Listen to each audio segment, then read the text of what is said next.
是档案小专家，一天到晚档案包的书记双面胶，满脸的灰尘惹人笑，手忙脚乱只有我知道。你回来这么快，帮我把门口灰色的档案盒拿过来呗。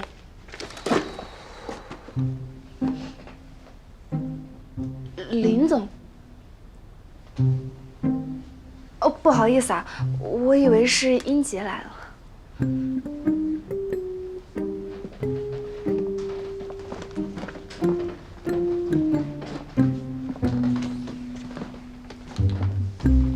谢谢林总。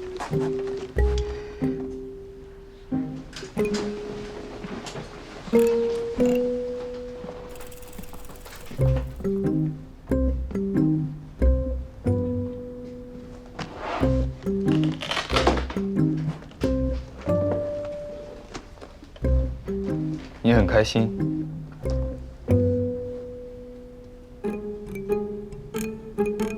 我听到你在唱歌。就是之前闯了祸，但林总你帮我们解决了，心里轻松了很多。这个马屁会不会不到位啊？要不要再来两句？整理档案虽然有点累，但是找到方法整理好，内心还是很有成就感的。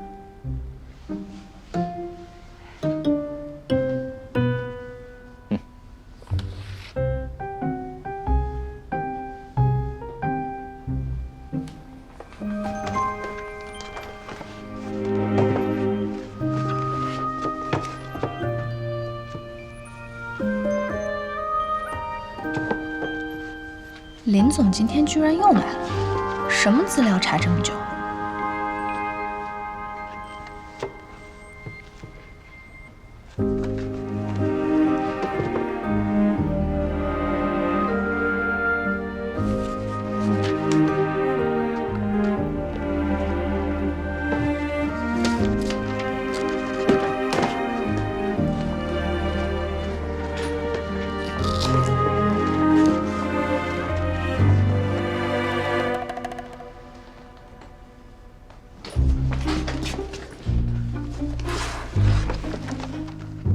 光伏玻璃采购合同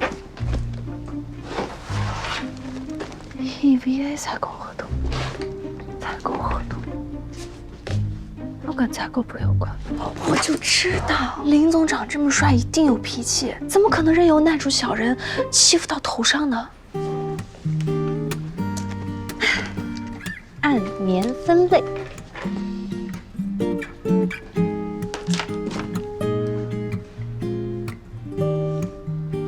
林总怎么还不来？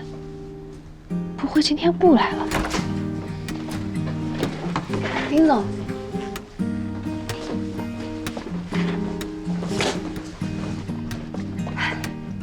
这些是不是你要找的资料？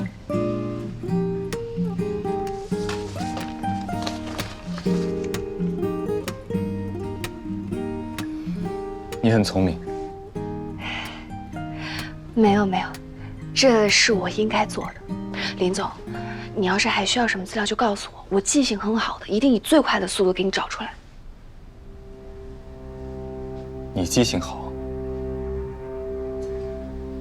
对啊。很好，有一桩事要麻烦你。什么？麻烦你对公司采购量前50的产品做一轮外部询价，前50，包括每样产品在公司成立以来的历史价格。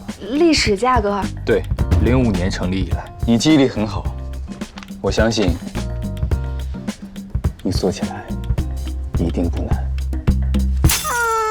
我们再也不是同盟了。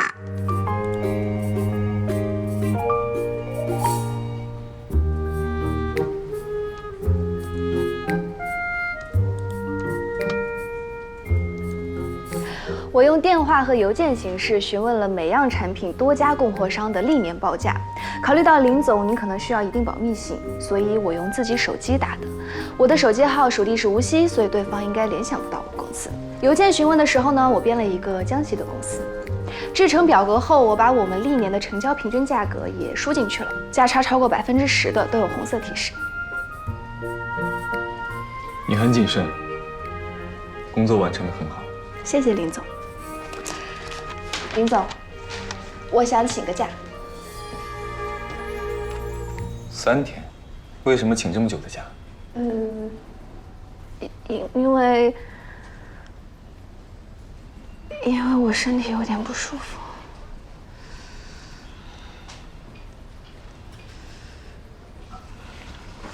很遗憾，我曾经是个医生，我实在看不出你身上有哪里不适。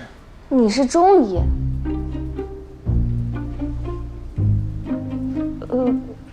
我是说中医才会望闻问切啊。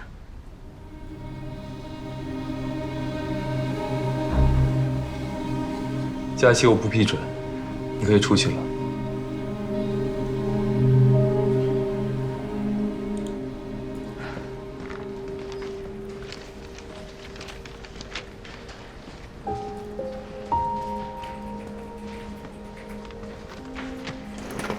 怎么样？你前男友下巴掉了吗？你是中医吗？不是啊，你抽风了？你听到这句话会生气吗？这有啥好气的？最多觉得你像个神经病。对啊，奇奇怪怪的，像被踩了尾巴啊？你说谁被踩了尾巴？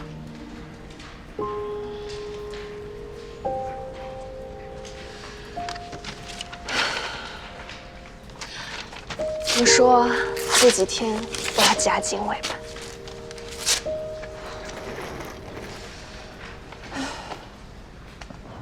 我感觉我到极限期了，明天必须出去吃饭。你这极限怎么3天一次？哎，等一下，这个宿舍就将就着住，姨父已经帮忙打过招呼了，尽量的不给你安排其他舍友啊。来，走。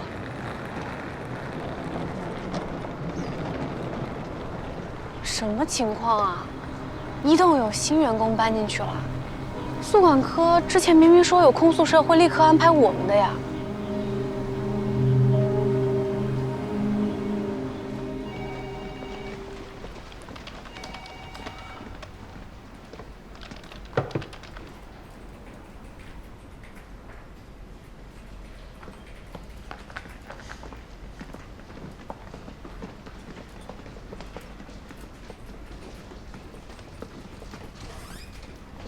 我打听到了，昨天那个搬进一栋的是采购部的新员工，一栋空了间房，他直接就住进去了。凭什么呀？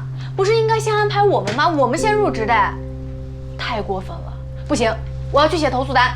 写投诉单估计没用，这人据说是采购部莫总的亲戚。怎么又是采购部？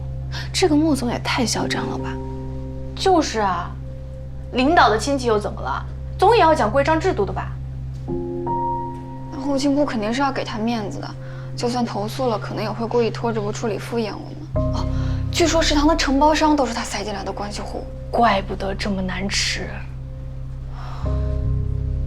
这简直是新仇旧恨啊！不行，这事儿不能就这样算了。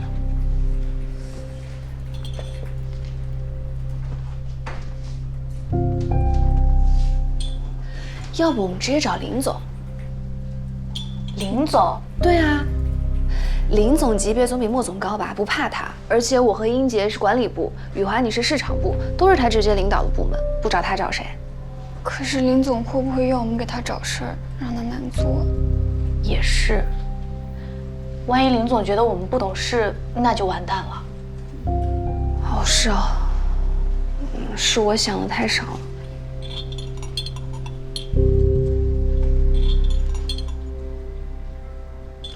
这样吧，我看啊，投诉单也别写了，我单独去找林总。我不怕他对我印象差的，反正他对我印象已经够差。别，你也不能这么破罐子破摔吧。反正我们要去一起去，要不谁也别去，听到没？知道。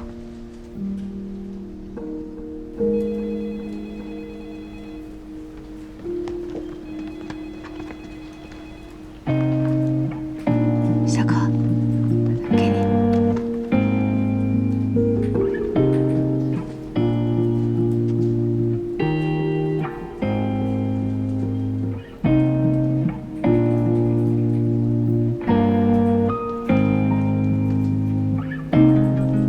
什么会开这么久？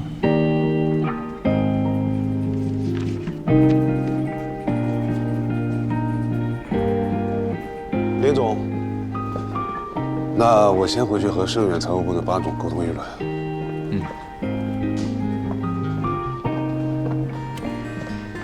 林总，你现在有空吗？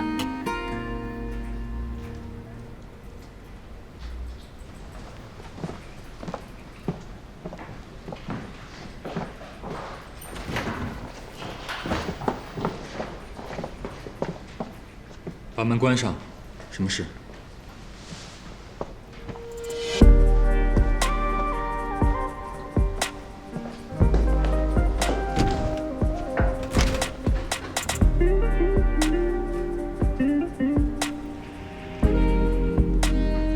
不知道他穿上白大褂会是什么样子。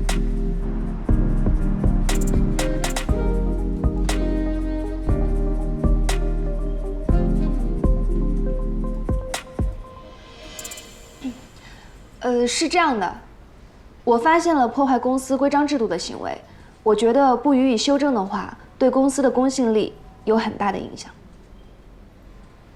具体一点。我和英杰、雨华是先入职的，可后勤部却把1栋的宿舍给了刚来的。你找我，就这种事？是啊。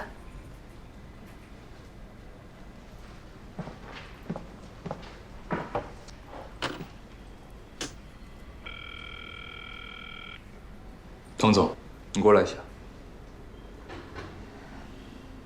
对不起，都是我们工作上的疏忽，只看到了新的申请单，把之前入职的同事疏忽掉了。没事，就是希望能尽快调整过来。这同事已经入住了，我们也要去沟通一下，可能你们的疏忽的确造成了别人的麻烦，理应道歉，然后重新安排妥当。是，就是刚刚在路上遇见了莫总。这跟莫总有什么关系？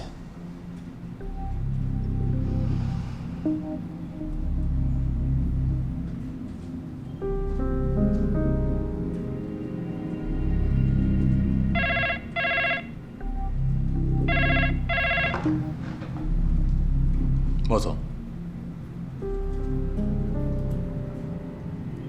原来是这样。不过这事员工已经反映到我这边了，不妥善处理，恐怕难以服众。当然，一切按公司制度办事。这件事归根结底是后勤部的疏忽，跟莫总没关系。我相信同事们也不会对莫总产生误会。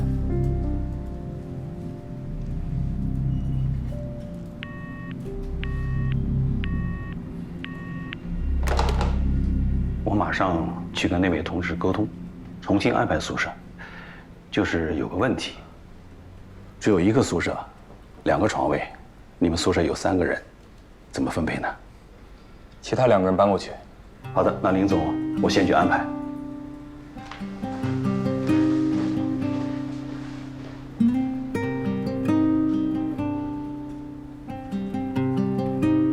聂小姐，你对我的处理有没有意见？没有。我猜也是。聂小姐既然有意微服私访，想必也不会介意住得更贴近民情一点。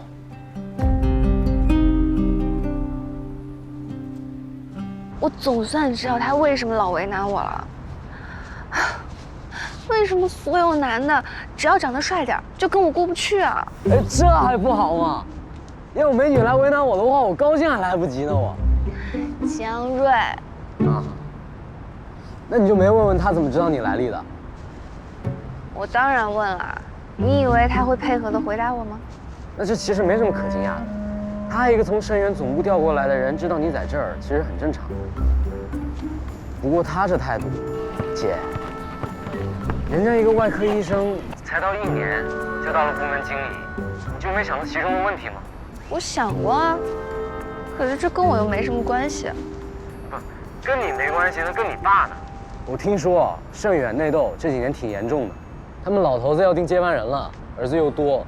你爸跟盛家大儿子盛博凯关系好，你这个上司又不知道是谁的人，但肯定跟盛博凯不是一派的，所以我就琢磨着，你这是遭池鱼之殃了。是吧？我感觉他不像是那种会因为争夺权力去迁怒别人的人，他是那种看上去就很光风霁月的人。他以前不是医生吗？就是看上去就不会收红包的那种。不是吧，姐？他都这么对你了，你还说他人品不错？你这要恋爱的节奏呢，姐姐。一码归一码。江瑞，上海离苏州不远的，高铁10几分钟就到了。我到你学校去看你哦。啊，好了好了，我不逗你了，不逗你了。哎呀，也是，他们这些人都玩阴的，这样为难你的话，哪会让你这么轻松啊？人家智商不会这么低的。你是不是骂我呢？怎么会呢？哎呀，那我觉得就只剩下最后一种可能。你是不是干了什么坏事，让人家对你印象不太好？怎么可能？我。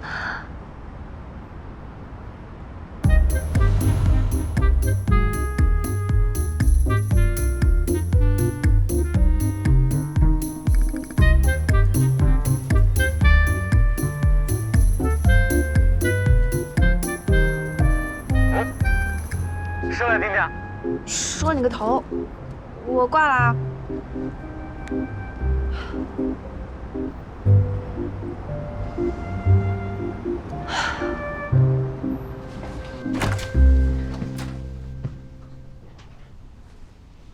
你们坐着不动干嘛？赶紧收拾东西搬宿舍啊！宿管科那边下班之前打电话说1栋的宿舍已经清退打扫好了。哎，这效率还得林总出马。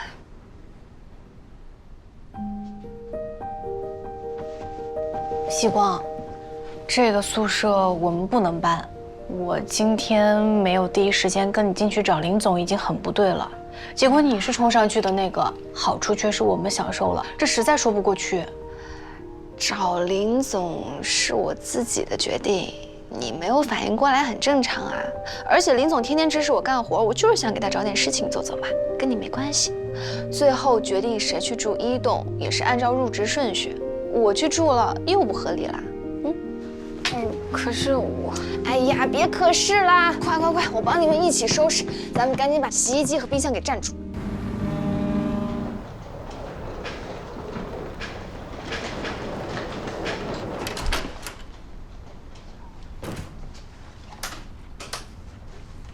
哇，这就是希光为我们奋斗来的领地，有冰箱，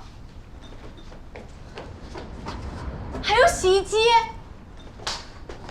赶紧收拾一下，不早了。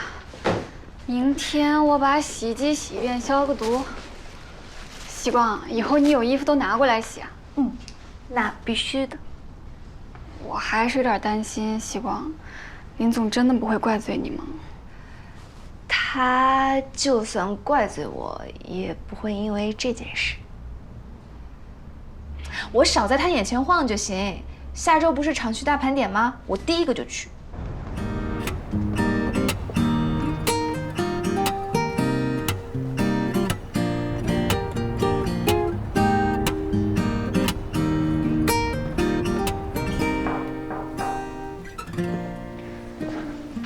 林总，按照约定，一星星座的涂总9点钟会来拜访，10点半，施工方的平总会在2期厂区等您碰面。另外，华亚银行今天会有人来做实地考察，您看您要不要见一面？华亚，什么人过来？上周电话联系我的是信贷部一位姓庄的先生，我已经让财务部对接了。我就不见了，财务部接待吧。好。等一下，聂希光出去做什么？管理部和财务部配合厂区大盘点，要好几天呢，大家轮着。小聂今天主动请您去了，他也挺勤快的。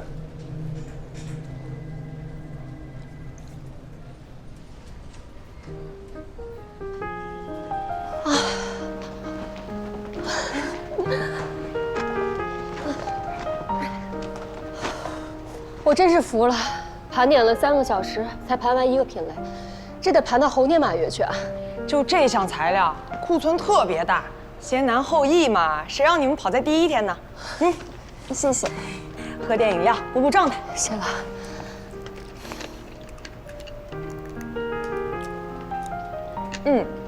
还有50分钟下班，第2个品类也差不多2个小时，要不我们先吃饭休息，下午提前开始啊？行啊，反正都是我们的活儿。我去给你们拿饭。谢谢啊。谢了。谢谢吴总，我对双远的财务状况已经有了基本的了解，汇报会上会着重强调双远的偿付能力。麻烦庄经理了，眼下市场艰难，但其实我们的经营状况还算可以的，有背靠2家大企业，国家出了很多利好行业的政策，只要挺过这一阵子，市场回暖后潜力巨大。庄经理饿了吧？我先带你去我们小食堂吃饭，下午我们再去看看厂区。抱歉啊，去厂区这次可能来不及了，我得走了，下午还得赶回上海参加一个小组会议。这样啊。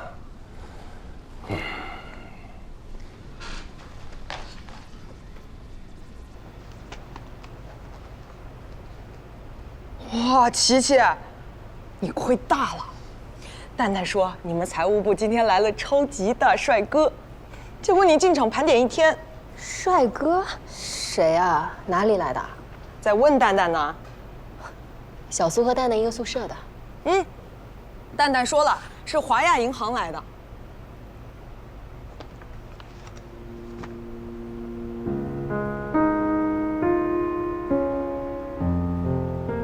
华亚，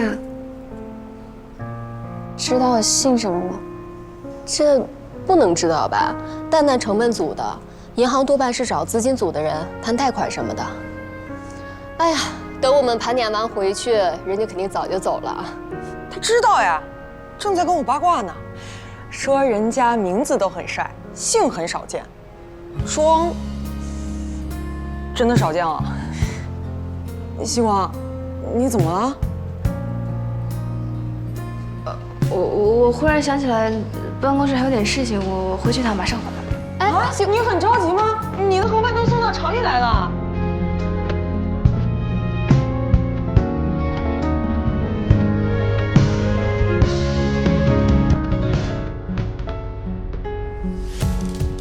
我已经好久没有去想那个人，我想时间可以冲淡一切，我想时间大概还不够。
记错，这个时间你应该在厂区盘点。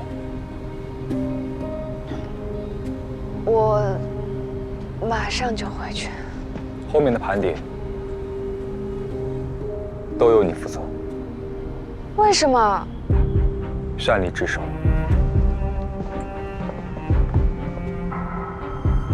当然，聂小姐要是不愿意的话，谁都没法勉强。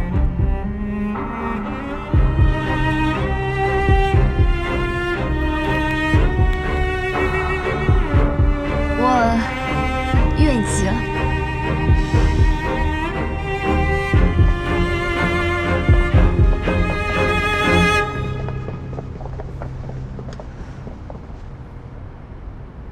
来的那位庄经理，人看着倒是挺认真的，也问了我很多行业相关问题。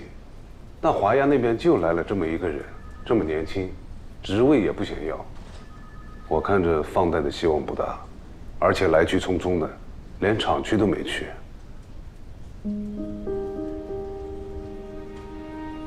厂区都没进。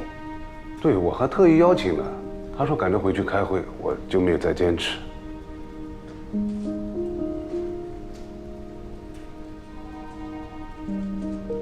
华亚那边不强求。今天一信和我们谈得很好，合作态度很明确了。你跟他们推进一下具体的方案。好，我立刻推进。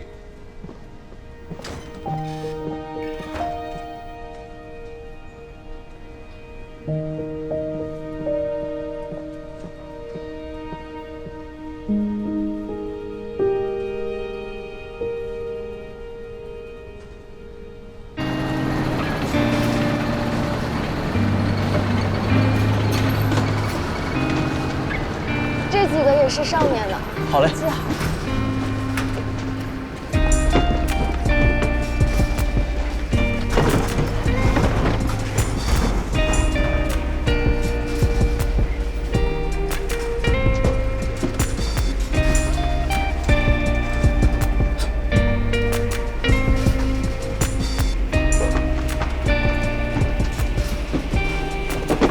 小心！没事吧，西瓜？哦，没事没事没事。你这是被什么砸了？一个小零件盒，还好没破皮。明天我要注意点儿，戴个帽子去。不用了，明天还是我。啊？为什么？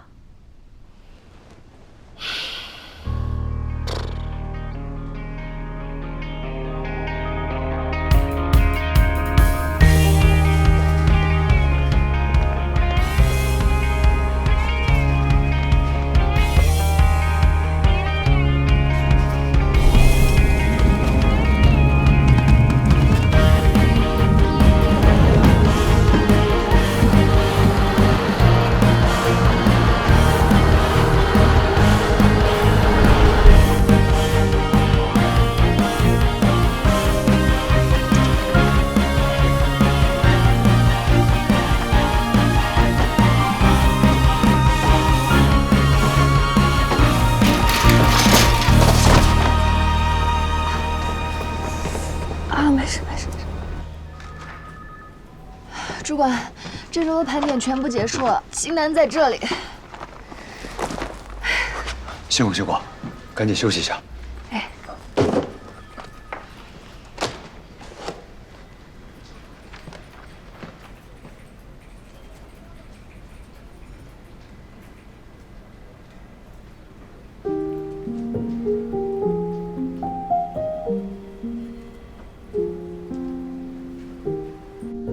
妈，我这周不回家了。啊，我跟同事出去玩。拜拜。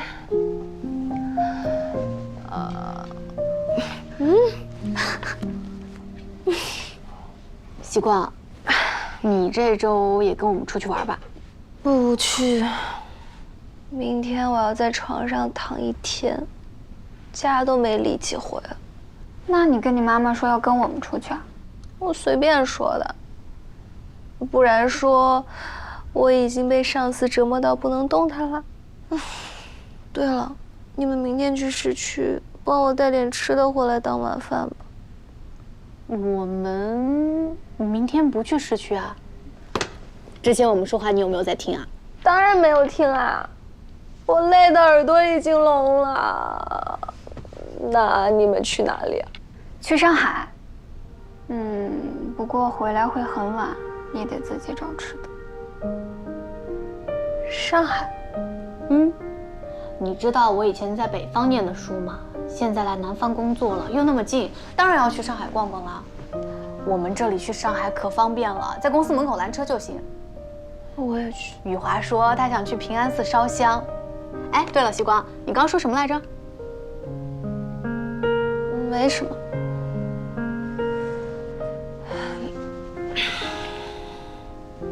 我也去。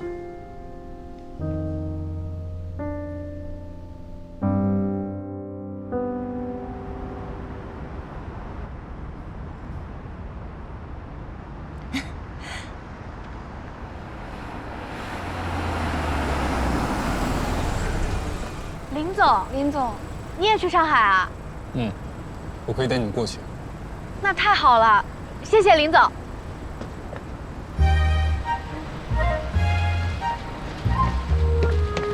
走，那希光坐前面吧。好机会啊！你好好跟林总打打关系，毕竟不是上班，大家都比较放松。走，走，雨华，上车。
你们去哪儿？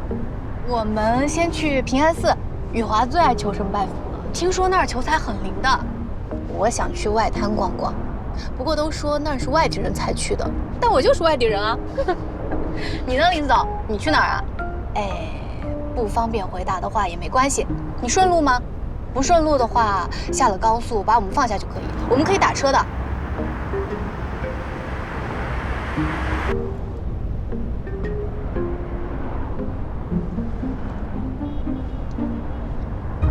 希光最近很累的，听说盘点要爬上爬下，做升降梯什么的。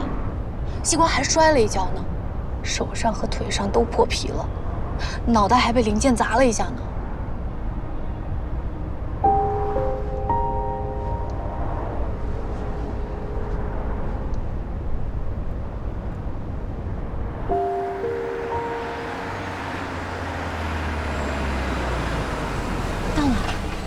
希光，醒醒！我们到了。你到哪儿了？平安寺。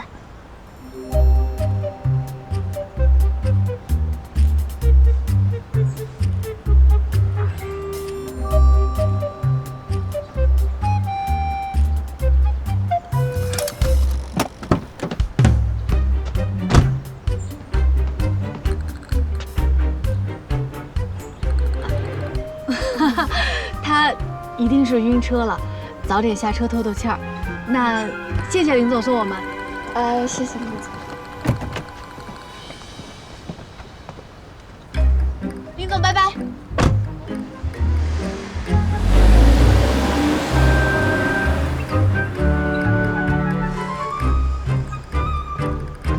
林总真是好人啊！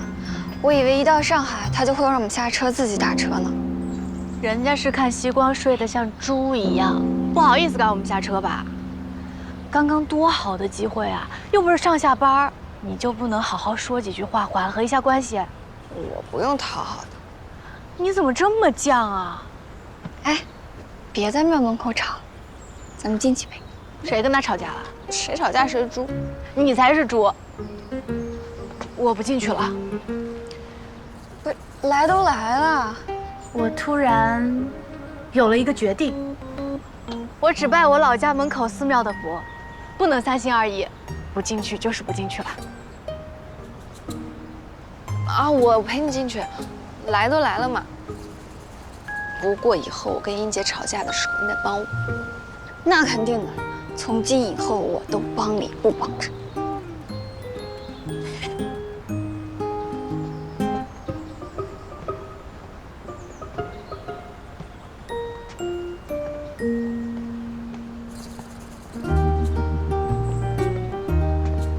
许愿，许什么好呢？后面的盘点都由你负责。为什么？擅离职守。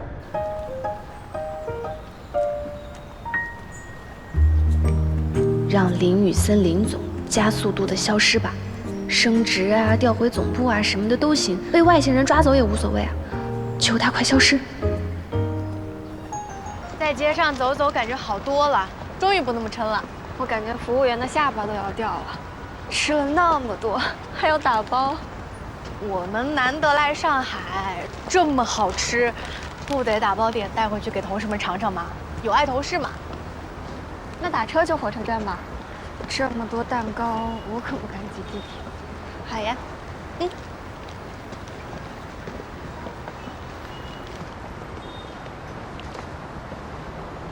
喜欢吃这个草莓蛋糕？对啊，以后我每周都想来上海吃。是在这儿打吧？好。啊，多久能打到车呀？这不定了吧，在桥下。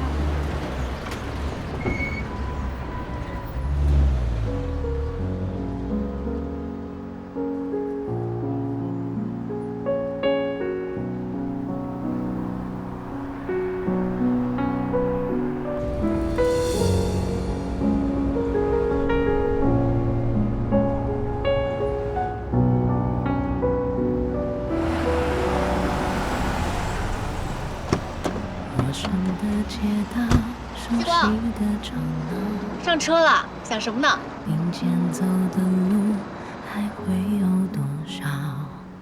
我在想什么呢？我站在这人来人往的街道之上，每一分钟都有很多人从我身边匆匆走过，迎面而来，擦肩而过。我遇见了无数的陌生人，唯独没有他。我知道他每天都会经过这里，我知道他就在这个城市的某个角落，也许就在隔壁的街道，也许下一个时刻就会站在我现在站的地方。可是此时此刻，我遇不到，他也永远不会知道，有个人曾在这里，想象着与他相遇。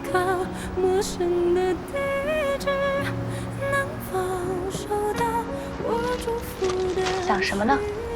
没想什么，就是觉得在上海相遇实在是太难了。原来你今天来这里是想遇见谁？其实也不想，这样就很好了。不明白哎，被你搞糊涂了。不明白就不明白，不重要了。好啦，我们回家。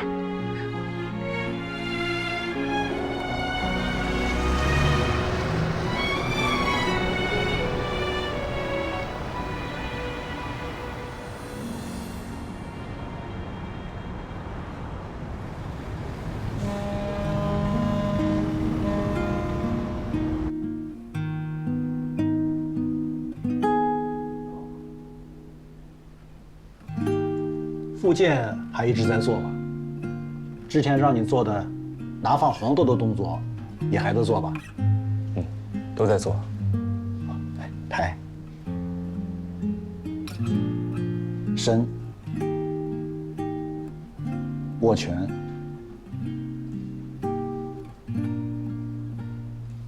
好的。平时完全没有麻和痛的感觉了吧？没有了，但是黄豆拿到第3遍，还是会出汗，微微颤抖。一天呢，做1遍就可以了，不要急啊。好消息呢，是你的左手，如果作为一个常人，可以说啊，已经恢复得非常好。但是，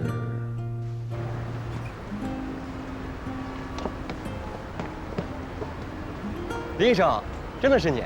我刚看背影就像。你回医院了？钟医生，好久不见，我来复诊，刚看完。哦，你这是去对面停车场取车？你怎么不停医院里啊？你走过去还挺远的。都辞职了，车牌肯定被注销了。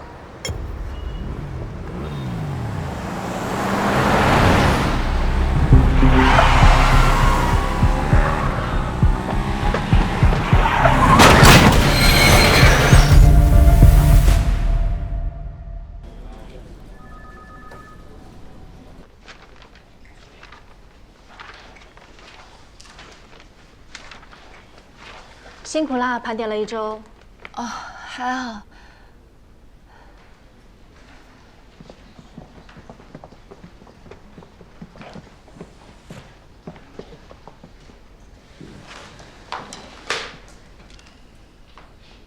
跟大家说个事，前天林总在上海出了点意外。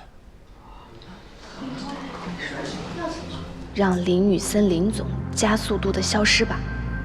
他没事吧？还好，人没什么大事，不过脚受伤了，需要静养一阵子。这个月林总的工作由我接手，但是厂区扩建和融资的事情，还是需要他看一看，给出意见。所以需要一个人去林总家里接送文件，也不会太频繁去，1周1、2次吧。你们谁愿意啊？张总，我去。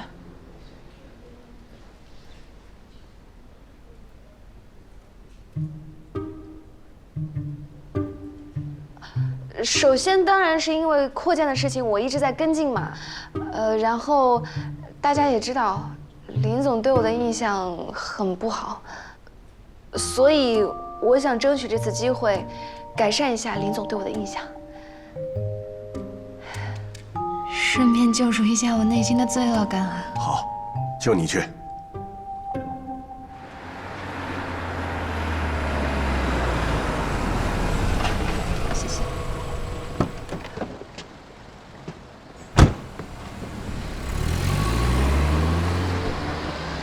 26号。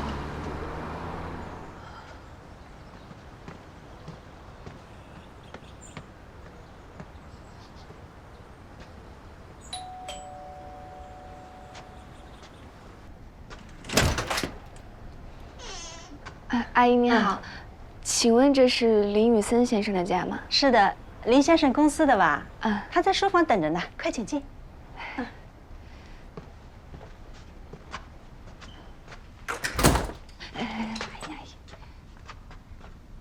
林总怎么样啊？有没有事？医生怎么说？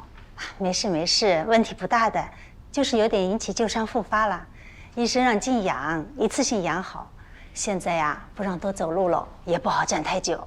都不能走路啦？我许愿这么灵吗？说消失就消失，还这么惨烈？完蛋了！我真的要见被害人吗？那我会不会不方便进去啊？阿姨，要不你们帮我把文件递给林总吧？我问问林先生。小姑娘，你等等啊。谁在外面？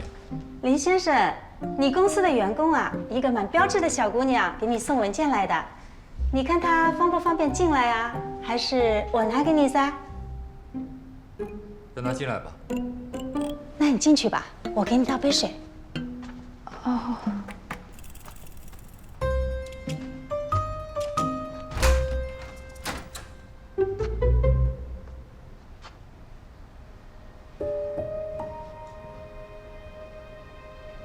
林总，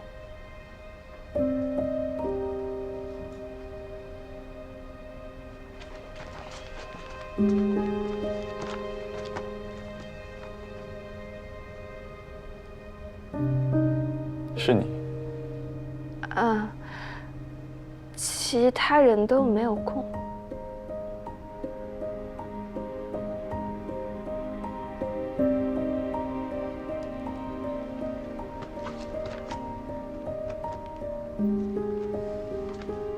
赵阿姨，哎，带她到客厅坐坐。好。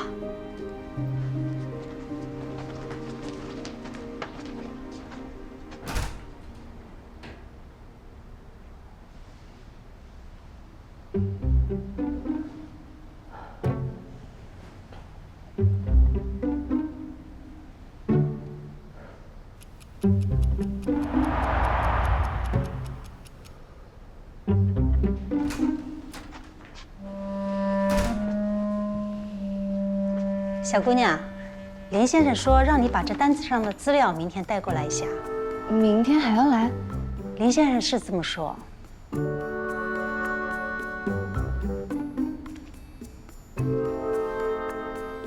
林总，这是你昨天要的文件，我都带来了。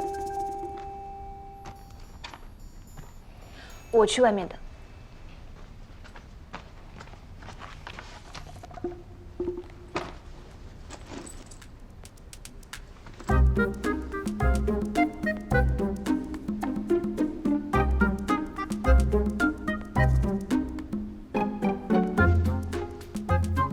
林总，我忘带手机了，可以看一下你客厅茶几上的杂志吗？你不会有兴趣，都是医学期刊。哦，那我出去的。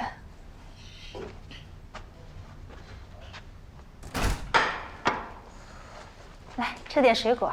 哦，谢谢阿姨。这些杂志都是以前林先生订的，好像一订就是好几年，从来没有断过。这次我回上海，就顺手从上海带回来了，也不知道他现在还会不会看了。哦，林总以前一定是很敬业的医生。他从小就特别优秀又勤奋，大家都说他是天才呢。可惜。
林总，你喊我？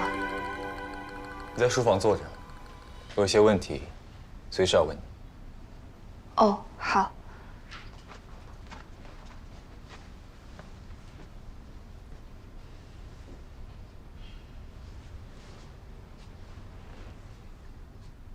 明天下午，陈阿姨有事回上海，你自己开门。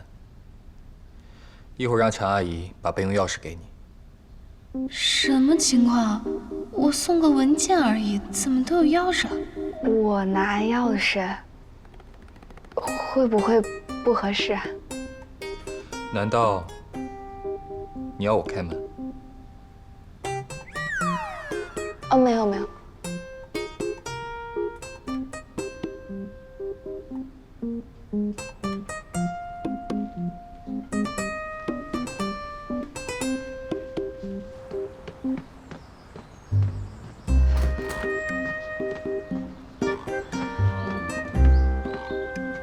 等一下，我明天还要再来，那岂不是连续3天都来林总家？那同事们，小聂啊，这份文件呢需要林总签一下。还有这份，这个比较急哦，希光，你跟林总说一下，这是今天就要。不是，你们怎么都直接给我？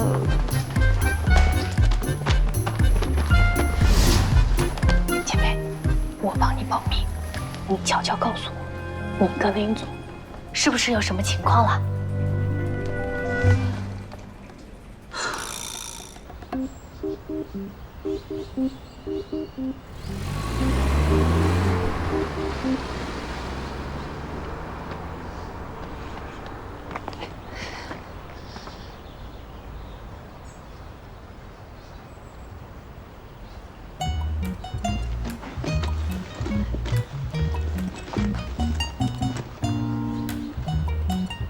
林总，我是聂希光，我现在可以开门进去吗？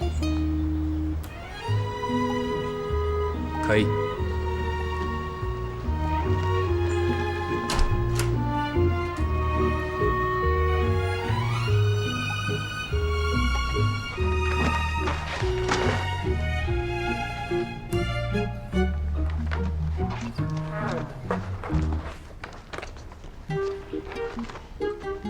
坐。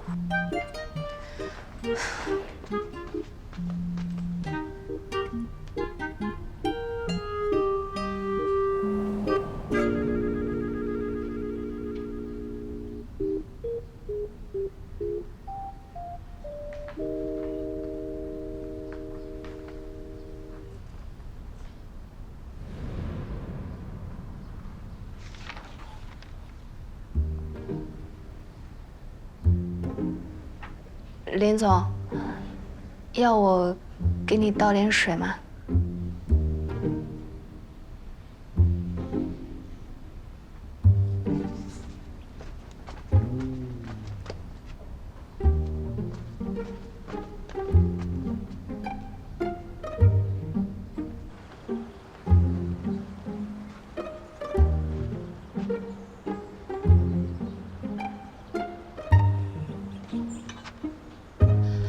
林总，可能要等几分钟，开水没有了，我要烧一下。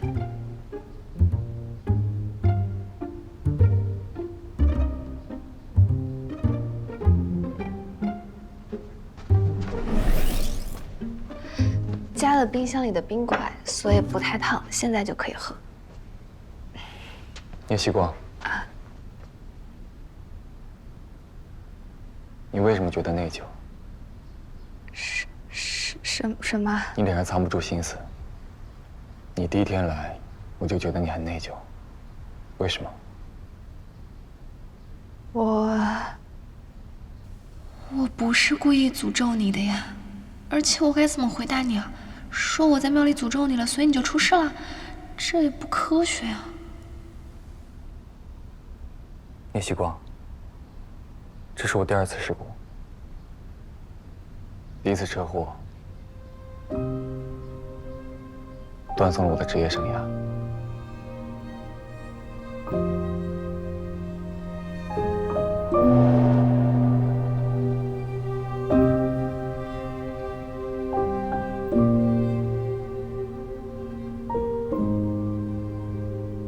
他，我的左手。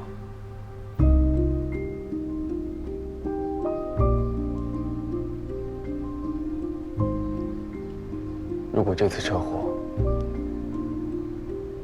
能勾起聂小姐什么久远的回忆，那我会感到非常高兴。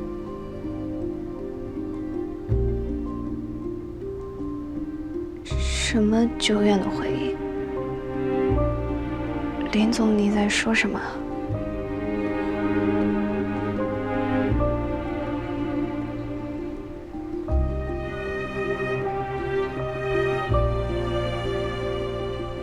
你可以回去了，钥匙放在玄关，以后不用再来了。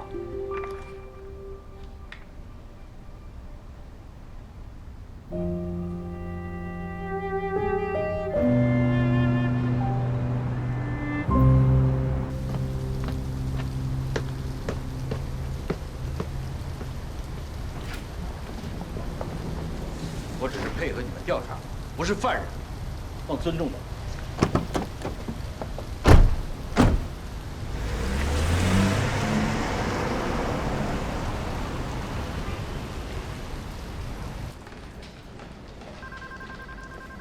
喏，谢谢。这些文件是什么？这些是明天林总要签的，张总说还是给林总过目一下，就放你这儿了。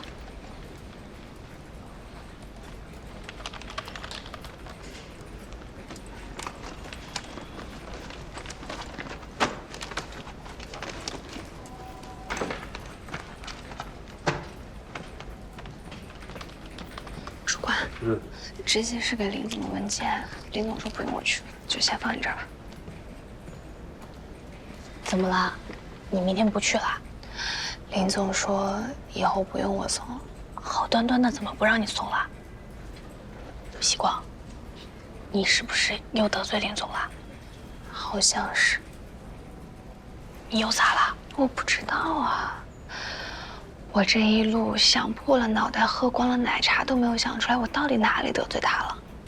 哎，这2天他不在，我要好好放松一下。等他回来，我又要面对更惨痛的加班炼狱。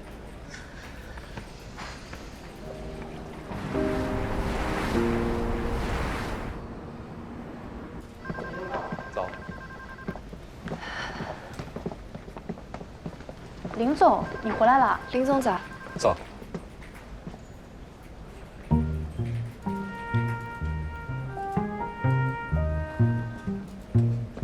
果然要发任务了。英杰，把各部门复盘报告整理好，拿到办公室。哦，好。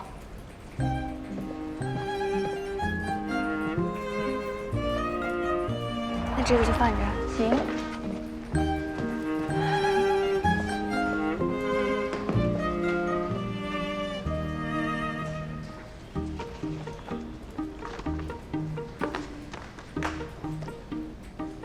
怎么好像突然没什么事干？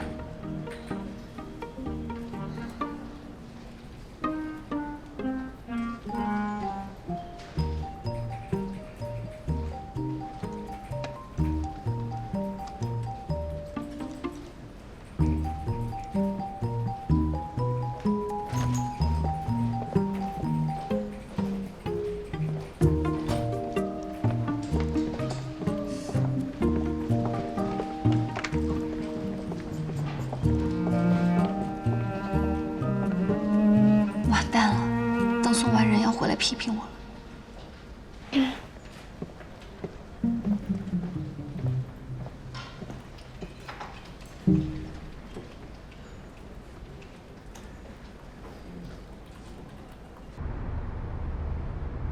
前任采购部长的事，想必大家都有所耳闻。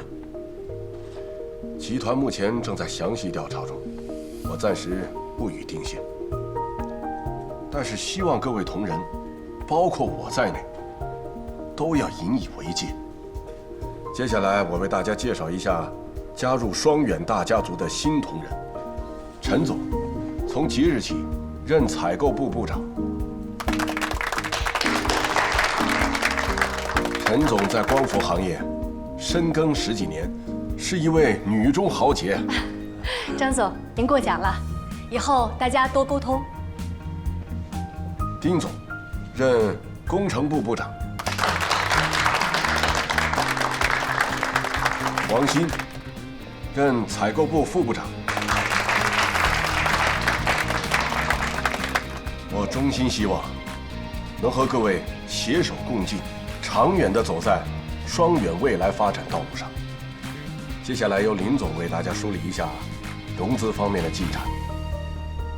经过多轮磋商，一信信托将为双远的扩产扩建与 PERC 电池技术的商业化投产项目发行对应的非标信托产品。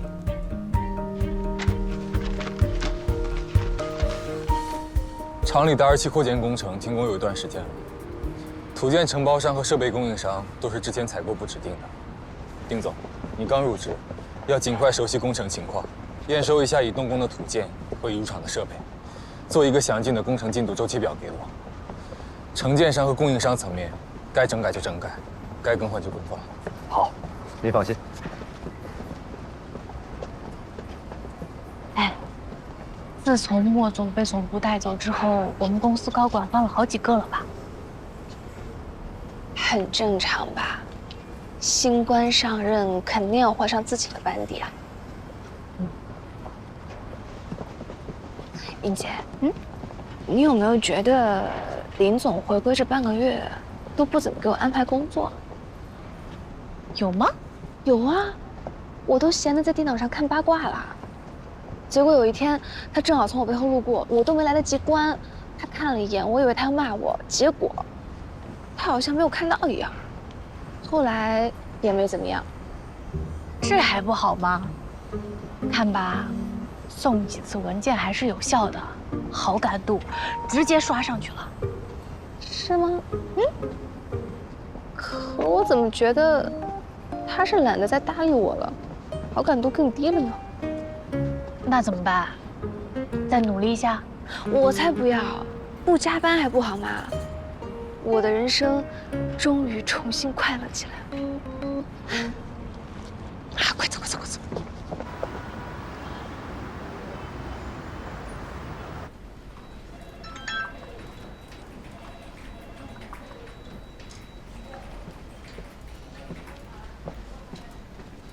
哪里呀哪里呀，这都仰仗了您的帮助呀！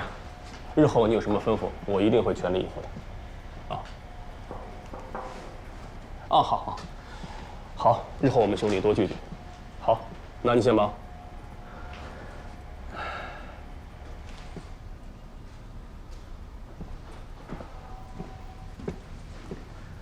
庄旭，你这份报告我已经看过了，怎么？那天我态度还不够明显吗？光伏行业不景气，宋总您态度谨慎是符合市场的。那你的报告里面为什么要写政府扶持补贴政策逐步明朗，新能源产业前景远大等这么多利好？我也提了美国的双反和欧盟的跟风排挤，利空利好都是客观存在的因素。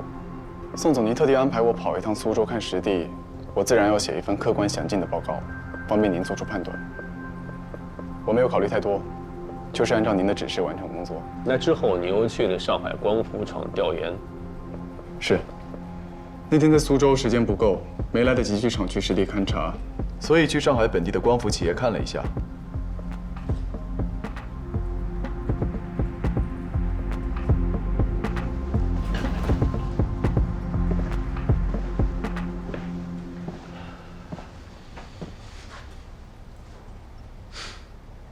年纪轻轻肯下功夫不敷衍，做得好。周旭，你入职多久了？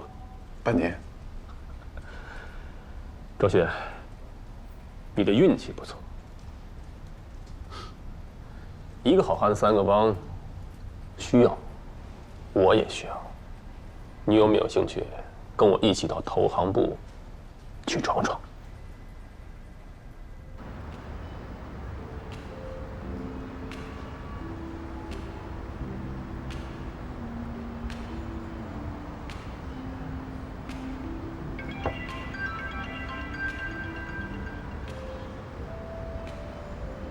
天哪，哥，你真的要去投行部了？我听说那薪水可是现在部的好几倍呢。那差不差？那是因为那份光伏调研报告吗？那也有我的功劳，我的专业。虽然我才大一，还有以前无数份报告。当然，这次你帮我找了很多资料，去手工。哎，那他带你去投行部，是因为你老老实实写报告，不像其他人那样去揣摩他的意思？老板态度虽然随意，但再随意也是老板的要求。我明白了。这件事还没彻底定下，先别告诉妈妈。妈妈和蓉蓉姐都不能说吗？你和叶蓉联系很频繁，偶尔会联系一下。之前她还寄了生日礼物给我呢，她没跟你说吗？没有。哥，你是不是该找个女朋友了？这么开心的事情就只能跟我分享，也太寂寞了。难道你……别乱猜。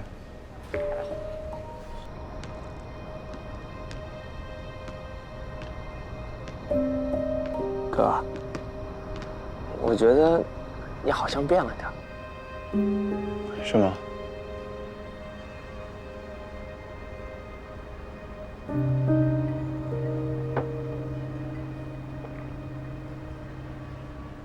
晚了，应该早点给。啊？你说什么？我说晚了。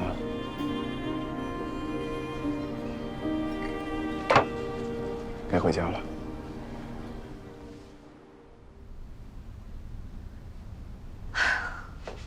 果然我之前是过劳肥，现在林总不折腾我了，我一下子就瘦了，已经恢复到进厂设置。自从有了冰箱，我仿佛更重了。啊，最近采购部开了好几个人，怎么一栋还没有宿舍空出来啊？不知道啊。正好走的人都住在外面吧。哎，你在宿舍吗？现在我拿几件衣服过去洗。在呀，你速来。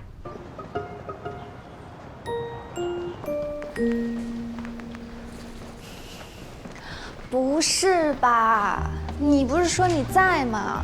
嘿嘿，就是忘记带钥匙了，骗你过来陪我一下。你又没带钥匙，搬过来之后都第2回了吧？雨华也不在。他去昆山找同学玩了，还不知道什么时候回来呢。刚刚我去宿管科拿备用钥匙，结果没有人，倒霉死了。阳台门开着吧？开是开着。西瓜，你又要爬阳台啊？不要了，天都快黑了，太危险了，还是等宿管科的人来了再说吧。谁知道要等到什么时候？那万一雨华今天不回来呢？反正也不是第一次了。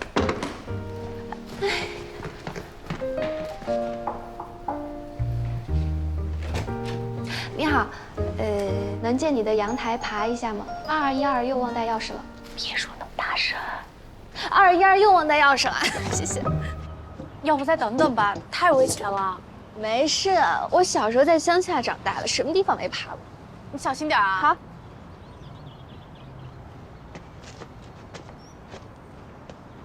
这谁能想得到呀？我专程到苏州来给我们林大帅哥送请帖，结果收到公司找你就算了，居然还带我去吃食堂。专程2字你证明一下。还有，是谁要赶着回上海，来不及去外面吃的？你可别混淆是非啊！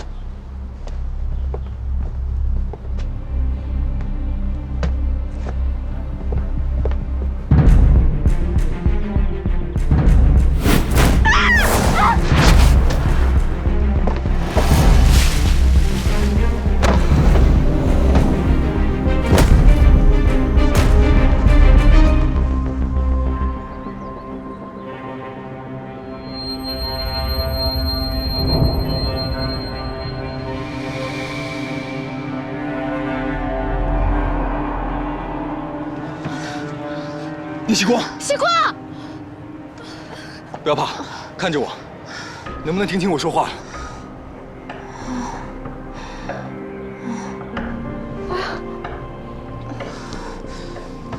回答我，今天星期几？星期天。希光，他怎么样了？你好，这里是工业园区宇光路1号双远光伏员工宿舍1栋，有人高处坠落，现处于昏迷状态，需要救护车。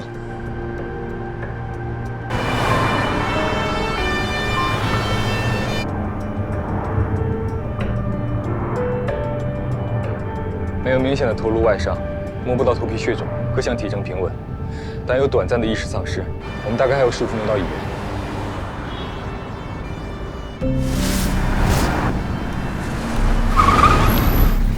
西瓜，西瓜，林西瓜，别睡，尽量保持清醒。老天，西瓜，你别笑了。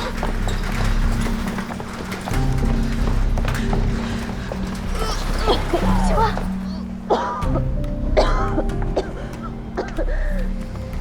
西瓜，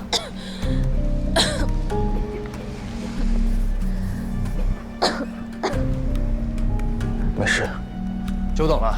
刚刚有个急症病人。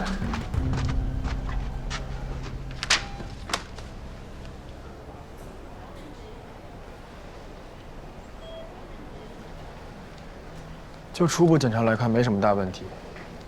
病人先去做 CT 扫描，病人家属先去洗钱。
谢谢。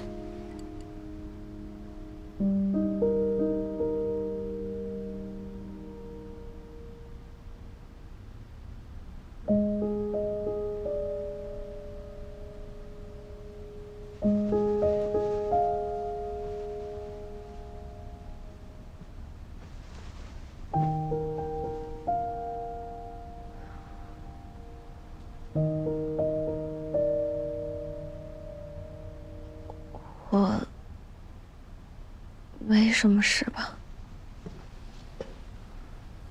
你叫什么名字？野西瓜。我呢？林雨森。你还记得你是怎么掉下来的吗？爬阳台掉下来的。我是盛先民的外孙，你有印象吗？盛先民，盛远的董事长吗？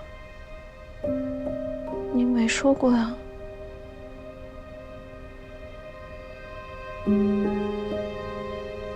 很好，你意识很清醒。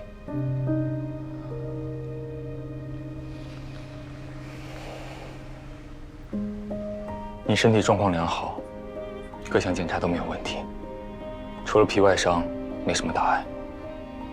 不过，最好住院观察一下。英姐是跟着救护车来的，我让她回去了，明天她会来照顾你。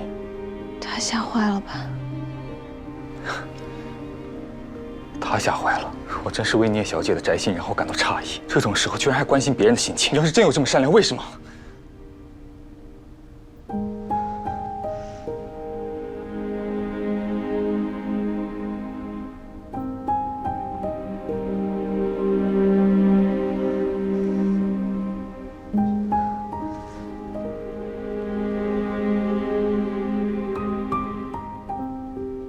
看在我已经够倒霉的份上，你能不能稍微控制一下对我的偏见，和颜悦色一点啊？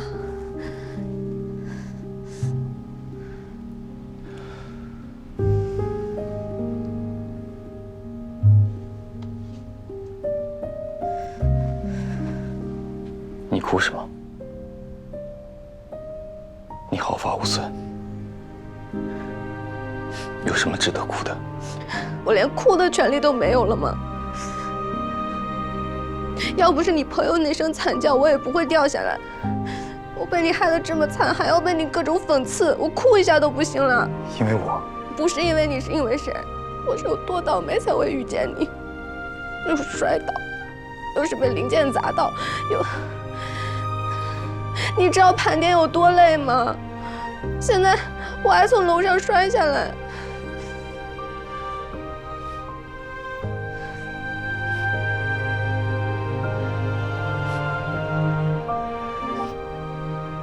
叶光，林雨森，我有个问题。你说。我是聂成远的女儿又怎么样啊？我们两家又没有仇，你为什么要这么为难我？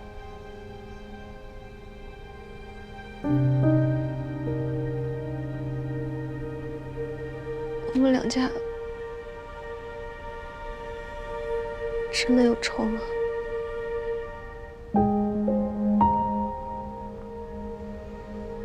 盛家和令孙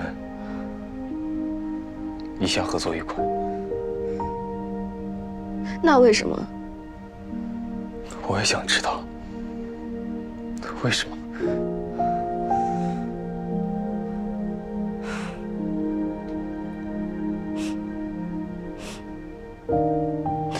聂希光，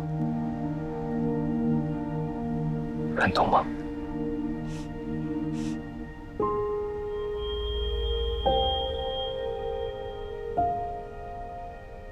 我也是。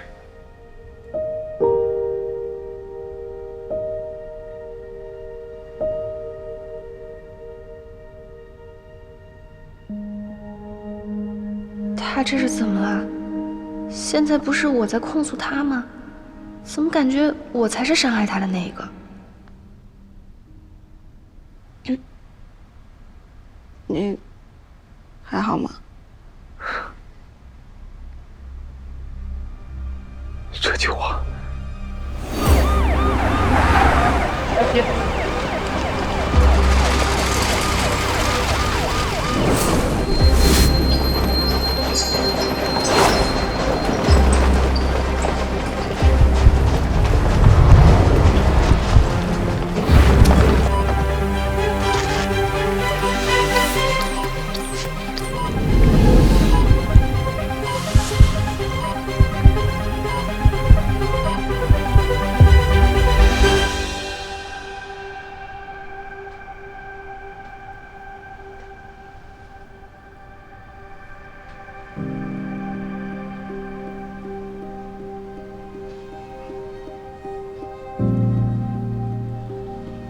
现在看东西还有失焦的情况吗？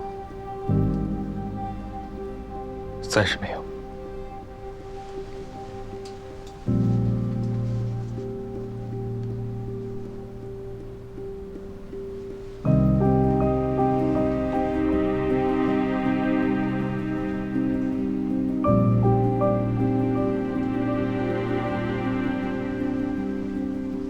手后面呢要认真复健。日常生活不会受到影响的。医生，那做手术呢？他是神经外科的医生。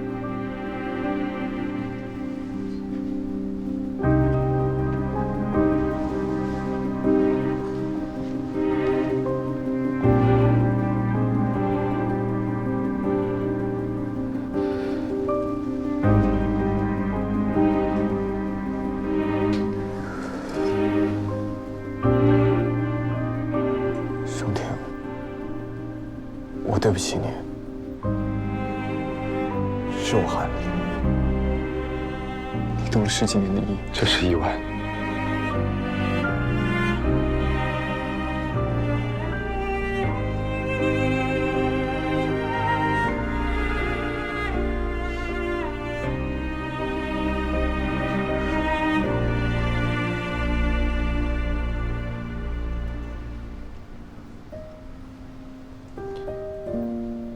对不起。那个他有事一时来不了，下次我一定把他带过来。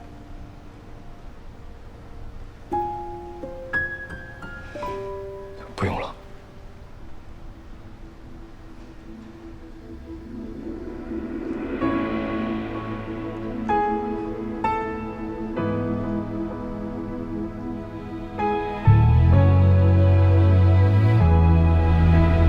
别哭了。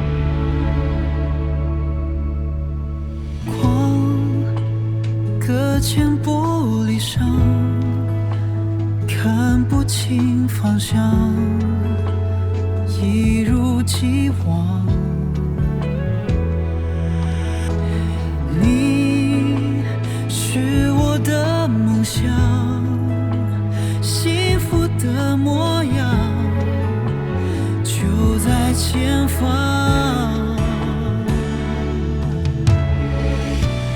完美结局是不分离。以后最怕我还是我不会再这样。失去你，时间如何带走悲伤？最后剩我游荡，睁开眼闭上眼，怎么遗忘？以后我不会再这样对你。